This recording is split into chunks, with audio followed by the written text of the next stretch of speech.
There's people out there paying for surveys to tell us the things we already know. I mean, if you look around, no one seems to care about COVID anymore. You don't really see any masks anywhere. Bars, restaurants, travel full, concerts full. It's back to normal. You talk to people, are they even worried about getting COVID? They're like, hey, current strain going around is basically a sniffle. I don't see it on most of the local news channels anymore. I don't see it. It seems like it's just gone. So, we don't really care about the war in Ukraine anymore. We've become numb to that. We tend to focus on things that affect us every day. And, if you're in the top 10% of wealth or income earners, you complain about gas prices, but you don't really miss the money. Man, then there's like 90% of America that's sitting around saying, God damn, did I just put $100 in my gas tank? My father went down. He was over here yesterday for Memorial Day and got some gas. We took a break and he ran down, filled up one of the cars, and he came back. He's like, I just spent $75 on 15 gallons. I'm like, yeah, probably going up from here. It's one of those things that when gas goes up, it's a tax, right? It's, the government can take money out of the system through the means of interest rates, but you can also, through like food and other things, it starts to zap your money supply.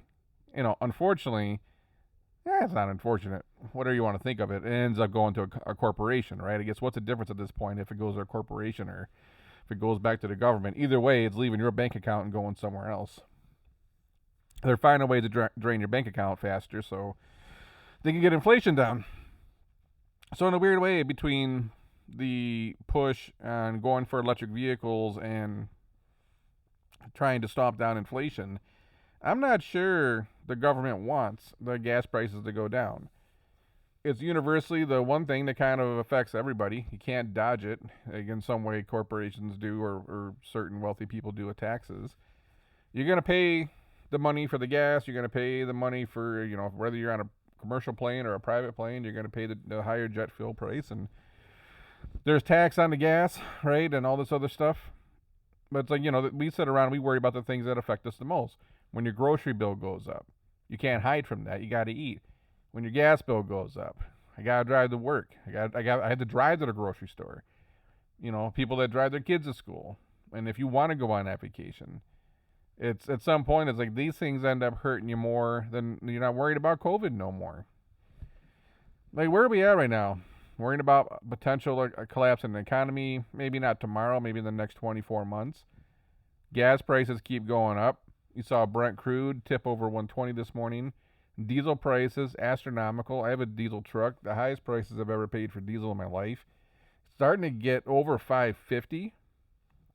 So I wouldn't be surprised if I'm hitting that $6 diesel this year at some point. This morning I saw, and it depends where you go. There's cheaper places other than a more expensive area, but I saw regular for $4.99 in Michigan.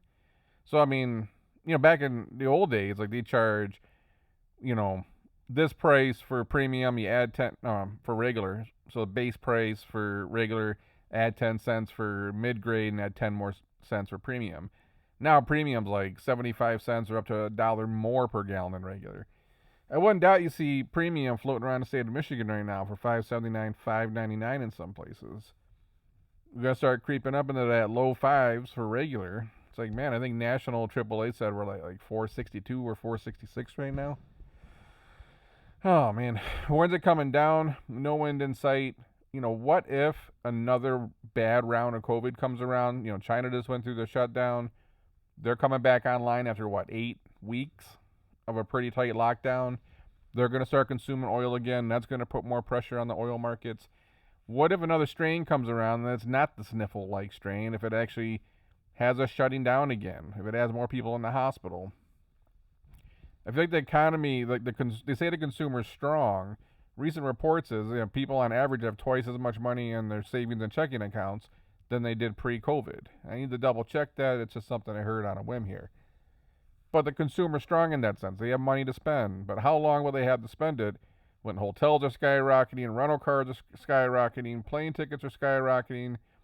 Everything's goddamn expensive. Your food bill's expensive. You eat out at a restaurant, it's expensive. We know how America lives. We're check to check. And sooner or later, we're going to blow through all that money, and then we're going to go back to normal. Now, what does normal look like? And I think that's why they're saying we might have another 12 months of runway with the economy before the consumer really gets stretched. Then, God forbid, what happens if we have another bad bout of COVID? What if this war gets crazy over in Ukraine? There's a lot of inflation still really high. Interest rates going up, starting to put pressure on the housing market. What if that bubble pops? I guess it's not a matter of if. That bubble will pop at some point. Kind of like the used car market, which I just did an episode on. It's a very intense time to be alive because there's so much uncertainty. Like, things don't seem bad, but they don't seem good. And the probability of things getting good doesn't seem high right now, but the probability that things are going to go south is. And you got to sit around and say, well, what's the future look like? And then will consumer confidence start to fade? And then will people just get overly negative? And I think that's also some of the stuff that starts to drag us into a recession too, where consumer starts getting scared, they stop spending, going to hang on to that money for a rainy day. I'm looking for that bright side. It's like, what's going to set the economy back on fire again? It's hard to get the economy moving again when you still have the threat of COVID. There's still no answer. Have you heard about any drugs coming out in the near future or any new vaccinations, anything that would stomp this out? You got the monkeypox thing going on. Inflation's beating people over the head. Gas prices are killing people. Plus, it's killing their pocketbooks. And then you got the gas prices are raising the prices of food even more because you got to transport the food. Supply chain shortages, semiconductor shortages. Where's this positive light? I'm trying to find one. And I think we're worried probably about inflation, food, and gas prices the most. But I think a lot of people have there's 8, 10, 12 things that are sitting on people's minds right now of, man, there's a lot of stuff going on. And even if half of it goes wrong, we're not in a good spot. So, interesting times. We came out of COVID. Everyone's traveling this summer. It's like we're free. We can go to the bars, we can go to the restaurants, we can go to the concerts, and we want to go live. Problem is, it's like, well, what's next? And we are such a in the moment culture. Most people aren't thinking about tomorrow or a week from now or a month from now or even 6 months from now. We are all about today. And today we're worried about living. We're worried about going out to eat.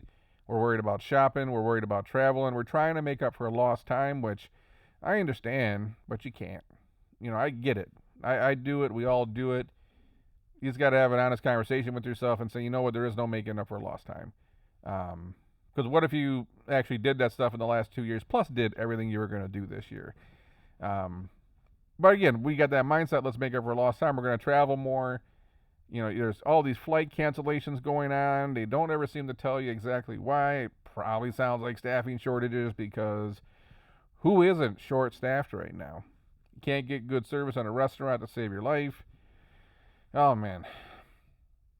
So I think we have a lot of concerns, but, once or twice a week when you fill your gas tank up, yeah, gas is probably on top of your mind.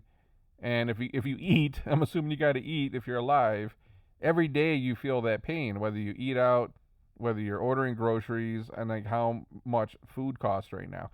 Oh, go buy some clothes. I haven't went shopping in a minute. Stopped and bought some shirts. I bought some t-shirts and stuff, and they're like, here's a total. I'm like, what? For some t-shirts? Man, everything's just brutally expensive. And then wages were going up, but I don't know if wages went up enough to keep up with this mess right now. You're getting hit from all sides. But yeah, how did we not see this coming? Reoccurring theme on this channel.